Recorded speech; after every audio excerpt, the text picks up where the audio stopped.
Hai sahabat Asyik Film, gimana kabar kalian hari ini? Semoga tetap oke. Yang lagi sakit hati semoga lekas sembuh, dan yang lagi kekosongan hati segera terisi ya.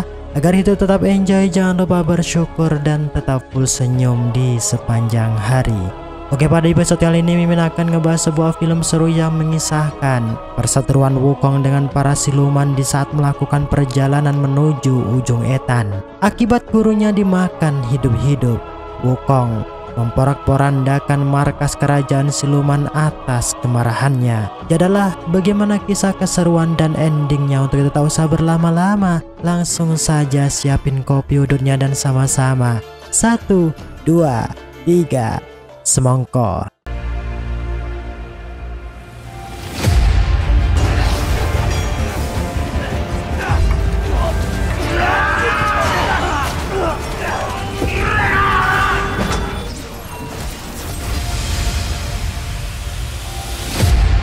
Film dibuka dengan diperlihatkan guru besar Biksu Tong dan ketiga muridnya, Wukong, Patkai, dan Wuqing, yang sedang berjalan menuju barat untuk mengambil kitab suci. Setelah beberapa hari berjalan, akhirnya mereka sampai di salah satu desa yang letaknya di samping pegunungan Situo. Namun setibanya di sana, nampak kedatangan mereka tak disambut baik.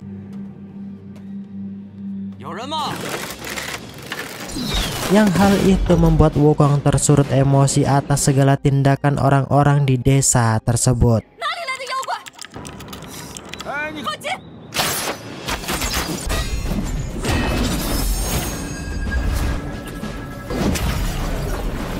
Di sana Biksu Tong menghentikan tindakan Wukong dan menjelaskan maksud tujuannya datang di hadapan Nona Xiao, yang tak lain untuk singgah sebentar mengisi amunisi untuk menuju wilayah barat mengambil kitab suci. Namun Nona Xiao menolak mereka sebab desanya sama sekali tak suka dengan bangsa siluman. Karena ketiga rupa muridnya berwujud siluman, Biksu Tong mengatakan bahwa mereka bukanlah siluman. Di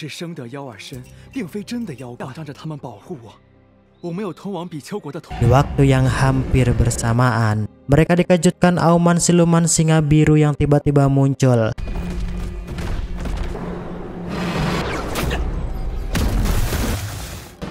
Karena sebelumnya sudah pernah bertarung, tentu kedatangan siluman singa biru tak lain untuk membalaskan dendam atas kekalahannya 7 tahun dahulu dengan Wukong.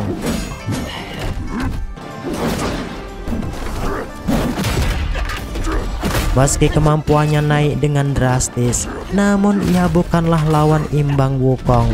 Cukup dengan pusaka toya emas legendaris miliknya, si siluman singa biru dapat dengan mudah ia tumbangkan. Nona Xiao dan para penduduk desa yang melihat peristiwa tersebut, akhirnya gerbang jalan dibukakan. Mereka meyakini bahwa Biksu Tong dan ketiga muridnya ialah orang baik, yang bahkan malam harinya mereka disambut dengan berbagai suguhan makanan oleh Nona Xiao. Sambil makan inilah sesepuh desa Situo bercerita bahwa dulu desa yang mereka huni sangatlah aman dan tentram. Namun kondisi tersebut berubah ketika desa mereka dimasuki dan dijarah para siluman jahat. Tentu 3 tahun silam itulah warga desa Situo banyak yang tewas karena mereka dijadikan santapan makanan lezat oleh para siluman yang dibawa kendali 3 raja siluman yang tak lain si siluman gajah putih, siluman bersayap emas, serta si siluman singa biru. Tak hanya itu, separuh dari warga yang ada, mereka masih disandra dimasukkan di sel bawah tanah markas ketiga raja siluman tersebut. Nona Xiao juga mengungkapkan alasan ia membenci siluman. Sebab kala itu ia diserang siluman gajah putih yang membuat kakaknya ditangkap. Disinilah Nona Xiao berkata di hadapan mereka semua, jika esok pagi ia akan pergi menuju markas ketiga raja siluman demi membebaskan para warga dan kakaknya. Dengan indera penciuman yang tajam, Wukong akhirnya mengetahui jati diri sesepuh desa Situo yang tak lain ia merupakan Dewa Bintang 7 utusan Raja Langit untuk menolong kesedihan yang dialami warga desa Situo. Karena mengetahui kemampuan yang dimiliki ketiga murid Biksu Tong, di sana Dewa Bintang 7 meminta kesediaan Wukong untuk menolong mereka. Sontak hal itu Wukong tolak, sebab ia sudah memiliki titah penting untuk melindungi gurunya menuju wilayah barat mengambil kitab suci, yang tentunya tak ada waktu untuk berurusan dengan ketiga raja siluman dan warga desa Situo yang disandra. Di sana Wukong malah menyarankan Dewa Bintang 7 untuk mengutus ribuan pasukan langit saja. Mendengar perkataan itu, Dewa Bintang 7 menjawab bahwa kekuatan toyak legendaris Wukong lebih kuat dari 1 juta pasukan tentara langit. Dalam mode bingung inilah, Dewa Bintang 7 meminta Biksu Tong membujuk ketiga muridnya agar bersedia. Sebagai biksu yang budiman, ia berkata bahwa dirinya tak memiliki hak untuk memberi titah pada ketiga muridnya. Atas rasa kecewa, Dewa Bintang 7 pulang untuk menghadap pada Raja Langit. Tak berselang lama, tiba-tiba Nona Xiao dan para warga yang ada berlutut di hadapan Biksu Tong dan ketiga muridnya sambil memohon agar bisa membantu segala kesulitan yang dihadapi Dewa Situo saat ini. Sedangkan di dalam markas, terlihat siluman singa biru dengan tertatih-tatih pulang dan memberitahu adiknya si siluman gajah putih bahwa ia usai berhadapan dengan Wukong. Karena ambisinya yang besar, ia memerintahkan siluman gajah putih untuk memberitahu siluman burung emas agar segera kembali untuk menangkap dan memakan Biksu Tong sebagai syarat demi hidup dalam keabadian. Singkat cerita, malam harinya terlihat Biksu Tong dan ketiga muridnya berdiskusi terkait ancaman siluman di desa Situo. Di sini Hu Jin bercerita, dulu di saat dirinya masih di Istana Langit, ia mendengar bahwa Buddha ingin mengumpulkan para siluman dalam satu tempat yang tujuannya agar mudah untuk diawasi. Hu Jin dengan spontan berkata, mungkin tempat yang dimaksud ialah desa ini. Patkah yang iba melihat kondisi warga desa Situo. Ia berkata kenapa para dewa tak segera membasmi para siluman di desa ini dengan mengirim ratusan ribu pasukan langit seperti yang sudah pernah dilakukan di Gunung Wakwau kerajaan Wukong. Karena tak ingin muridnya berburuk sangka, Biksu Tong meluruskan bahwa para dewa tentunya memiliki misi dan tujuan yang baik. Dengan melihat kondisi saat ini, Biksu Tong mempersilahkan ketiga muridnya untuk memberi keputusan sendiri-sendiri. Dengan spontan, Wukong berkata bahwa ia siap membantu desa Situo. Tentu dirinya sama sekali tak takut dengan ketiga raja siluman tersebut. Jangankan siluman, dewa dan pasukan istana pun mampu ia lawan. Di waktu bersamaan, Nona Xiao kembali mendatangi mereka demi keselamatan. Di sana Patke mengatakan bahwa ia dan Wukong siap membantu. Dan benar saja, keesokan paginya terlihat mereka mulai menuju tempat keberadaan markas Raja Siluman. Demi menutupi identitas sebagai manusia, Patkai mengubah penampilan Nona Xiao selayaknya siluman pada umumnya. Belum sampai masuk ke dalam markas, di sana mereka dikejutkan pasukan siluman yang usai memburu manusia. Salah satu pemimpin pasukan yang bernama Zuan Feng yang merasakan hawa manusia, tentu ia mendekati Nona Xiao. Untungnya dengan sigap, Wukong mengeluarkan sihir untuk menciptakan ekor di tubuh Nona Xiao. Melihat hal tersebut, akhirnya Zuan Feng tak jadi menangkap Nona Xiao dan mengajak mereka masuk menuju markas. Sesampainya di dalam gua, Zuan Feng memerintahkan bawahannya untuk memasukkan manusia hasil penangkapannya di sel tahanan. Wukong yang tak ingin ketinggalan momen, ia menyuruh Patke mengikuti di mana para manusia ditahan. Sedangkan Wukong berhasil mengelabui Zuan Feng dengan sihirnya agar ia bisa masuk di ruang inti keberadaan ketiga raja siluman. Wukong yang melakukan penyamaran Ia mendengar dengan jelas bahwa rencana kedua Raja Siluman dalam waktu dekat ini akan menangkap Biksu Tong untuk mereka santap dagingnya. Melihat gerak-gerik Zuan Feng yang tak seperti biasanya, di sana Raja Singa Biru menaruh curiga. Nona Xiao yang tak kuat melihat para manusia di kerangkeng. Di sana Nona Xiao berteriak mencari keberadaan kakaknya sambil membuka gembok di jeruji besi tersebut. Namun tindakan itu dikonangi oleh para penjaga yang mengharuskan Pat Kai turun tangan sambil meminta Nona Xiao untuk mengevakuasi para warga.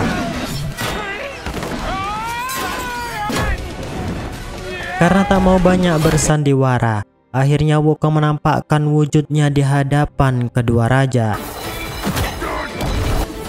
Meski dikeroyok, hal itu tak membuat Wukong mundur. Melihat kedatangan Pat Kai yang secara tiba-tiba, di sana Wukong berusaha melepaskan serangan Raja Gajah. Namun hal itu membuat Wukong dan Pat Kai ditelan hidup-hidup oleh Raja Singa Biru. Dikira sudah berakhir, Wukong yang marah. Ia melesatkan serangan bertubi-tubi yang ngebuat Raja Singa Biru merintih kesakitan. Demi menghentikan serangan Wukong, di sana Raja Singa Biru berjanji tak akan melukai lagi menyakiti bangsa manusia. Mendengarkan hal tersebut, Wukong dan Pat Kai akhirnya keluar dari dalam perut Raja Singa Biru. Di hadapan mereka, Wukong berkata tak segan menghabisi mereka jika janji yang sudah dilontarkan diingkari. Dan benar saja, esok paginya mereka ditandu dihantarkan pulang menuju desa Situo.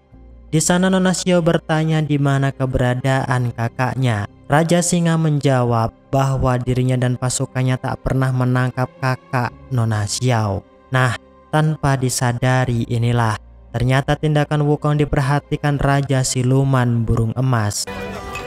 Sebagai perayaan, malam harinya terlihat Nona Xiao dan para warga mengadakan pesta makan besar. Tak selang itu, salah satu warga melapor pada Wukong terkait kedatangan kedua Raja Siluman. Di sana mereka mengundang Biksu Tong dan ketiga muridnya datang ke markas atas kedatangan adik ketiganya si Siluman Burung Emas untuk minum kopi bersama. Raja Singa Biru menambahkan bahwa adiknya ingin menimba ilmu ajaran Buddha pada Biksu Tong karena tak mau tertipu dan terjebak. Di sana Wukong sendiri yang pergi dan meminta kedua adik seperguruannya untuk menjaga Biksu Tong dengan baik selama ia belum pulang. Singkatnya, terlihat Wukong tiba di dalam markas. Di sana Siluman Burung Emas berkata di hadapan Wukong bahwa para dewa menganggap para siluman makhluk rendah dan hina. Tentu di sana ia membodohkan Wukong yang setia dengan Buddha dengan menemani Biksu Tong menuju wilayah barat.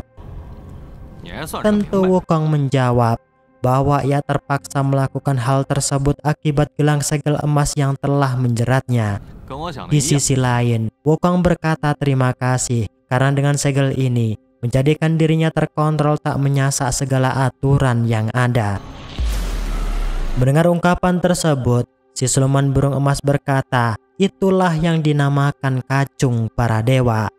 Kata-kata tersebut tentu membuat Wukong naik darah, yang untungnya si Siluman Singa Biru dapat menengahinya. Karena tak ingin terjadi hal lain, di sana Singa Biru menyuruh adiknya pergi untuk istirahat.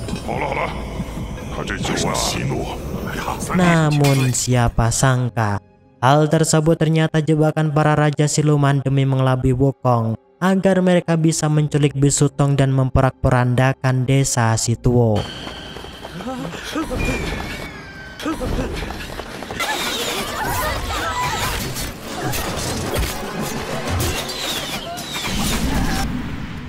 Wukong yang baru sampai tentu sangat terkejut melihat pemandangan tak mengenakan. Di sana Nona Xiao menjelaskan pada Wukong bahwa semua ini ulah si siluman sayap emas. Dan benar saja, di sisi lain terlihat mereka tak akan lama lagi dimasak hidup-hidup oleh para siluman. Meyakini pasti Wukong akan datang, Di sana si siluman gajah putih seketika melahap Biksu Tong secara hidup-hidup. Sementara itu, terlihat Wukong sudah tiba di markas. Namun di sana ia tak menemukan guru dan kedua adiknya. Di sana Wukong bersama Nona Xiao berusaha mencari titik terang di mana keberadaan gurunya. Dengan mendengar perbincangan kedua siluman bawahan, akhirnya Wukong menemukan di mana letak guru dan kedua adiknya. Begitu halnya Nona Xiao. Akhirnya ia dapat menemukan kakaknya yang telah dikerangkeng. Mendengar perkataan Pat Kai dan Wu Ji jika gurunya telah mati disantap hidup-hidup, tentu ia sangat marah dengan kedua adiknya. Sedangkan di dalam istana, si siluman singa biru berkata tak sabar untuk memakan sop daging Biksu Tong. Di waktu yang hampir bersamaan, si gajah gembul datang mengeluarkan sang biksu yang ia kurung. Tak lama kemudian, salah satu bawahan melapor bahwa Wukong dan Nona Xiao berada di sel tahanan membebaskan semua orang di sana. Mendengarkan hal itu, burung emas seketika melesat pergi ke sana dan menangkap Nona Xiao. Tentu Wukong dibuat tak berkutik melawan sihir burung emas. Di sana, burung emas mewejangi Wukong untuk pulang ke Gunung Wakwao tempat asalnya. Melihat semua warga dibantai dan Nona Xiao yang tewas dicekik, Wukong yang terpukul.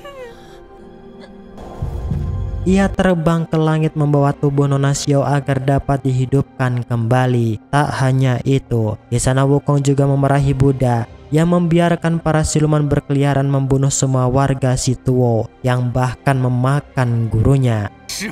Dengarkan hal itu, sang Buddha menjawab bahwa semuanya sudahlah takdir, sedangkan warga Situo merupakan ujian Wukong. Apakah ia memiliki sifat welas asih membantu orang atau tidak? Setelah mendengarkan itu semua, Wukong yang masih emosi, ia mengubah kuda tunggangan sang biksu menjadi naga untuk membantai semua siluman yang ada.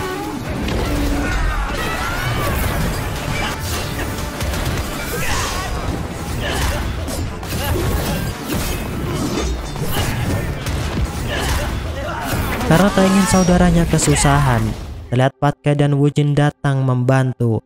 Tentu Pat Kai dan Wu Jin akan ambil alih melawan kedua raja siluman, sedangkan Wukong akan masuk ke dalam untuk melawan burung emas.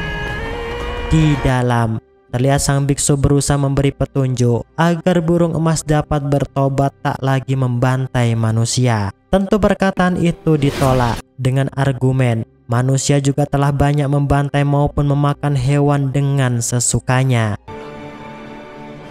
Setibanya di dalam, tentu Wukong terkejut melihat gurunya masih hidup. Nah, disinilah pertarungan epik antara mereka pun tak terhindarkan. Meski berjulukan Monkey King, terlihat ia bukanlah tandingannya. Tak mau melihat Wukong mati. Di sana sang biksu bersedia menggantikan nyawanya asalkan Wukong dibebaskan. Dan benar saja, titik kesabaran Wukong pun habis setelah melihat gurunya dilahap oleh burung emas. Disinilah ia bertransformasi merubah bentuk menjadi Raja King Kong yang hal itu ngebuat burung emas tak lagi berkutik. Di saat hendak melesatkan serangan pamungkasnya, Buddha seketika datang menyadarkan Wukong. Tentu Buddha akan menghukum burung emas dengan caranya sendiri. Di hadapan mereka, Buddha memberi wejangan bahwa hal ini semua ialah cobaan agar sang biksu dapat merelakan sesuatu demi menolong. Begitu halnya Wukong, ia diuji agar memiliki hati dan perasaan yang murni. Singkat cerita, esok paginya terlihat mereka kembali melanjutkan perjalanan mencari kitab suci di ujung etan. Namun hal yang tak pernah diduga-duga pun terjadi, yaitu film pun berakhir. Oke, terima kasih untuk kalian yang menonton video ini sampai tuntas. Jangan suka diajak makan oleh teman karena dia itu siluman. Ya adalah, saya Menasi Film pamit undur diri karena mau ngebayar utang di warung Mbok Darmi. Saya Mimin Asih Film. Bye-bye.